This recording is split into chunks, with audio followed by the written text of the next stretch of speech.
దీపావళి రోజున దీపాలు వెలిగించేటప్పుడు టపాసులు పేల్చేటప్పుడు కూడా చాలా మంది చేతులు కాల్చుకుంటారు. అయితే అలా కాలిన గాయాలు అయినప్పుడు చాలా మంది వాటిని పట్టించుకోకుండా వదిలేస్తారు. అలా పట్టించుకోకుండా వదిలేస్తే అవి బొబ్బలెక్కి చీము పట్టి పెద్ద సమస్యగా మారవచ్చు. అశ్రద్ధ చేయకుండా కొన్ని ఇంటి చిట్కాలు పాటిస్తే ఆ గాయాలు త్వరగా తగ్గిపోతాయి.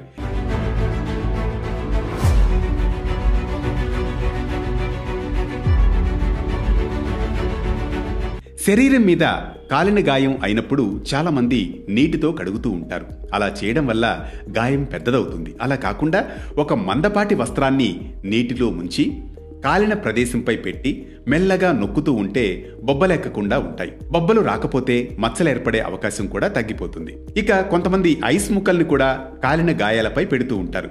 వెంటనే మంటను తగ్గించడం కోసం ఇలా చేస్తూ ఉంటారు. కానీ ఇలా చేయడం వల్ల ఐస్ ముక్కలు తీశాక మంట మరింత పెరిగిపోతుంది. ఎందుకంటే ఐస్లో కార్బన్ డయాక్సైడ్ లక్షణాలు అధికంగా ఉంటాయి. కాలిన గాయాలకు నేరుగా కార్బన్ డయాక్సైడ్ తగలడం మంటను మరింత పెంచుతుంది. దీనికి బదులుగా ఒక క్లాత్లో ఐసు ముక్కలను కట్టి ఆ క్లాత్ను కాలిన గాయాలపై ఉంచడం మంచిది. ప్రతి ఇంట్లో టూత్ పేస్ట్ ఉంటుంది. కాలిన గాయాన్ని టిష్యూతో తడి లేకుండా తుడిచి టూత్ పేస్ట్ను రాయాలి.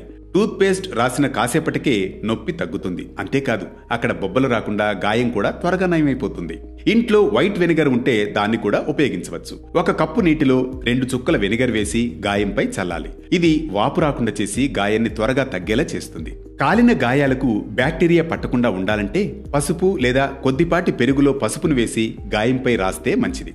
ఈ రెండిట్లో యాంటీబయాటిక్ లక్షణాలు ఎక్కువ కాబట్టి బొబ్బలు రాకుండా మచ్చలు ఏర్పడకుండా కాపాడతాయి.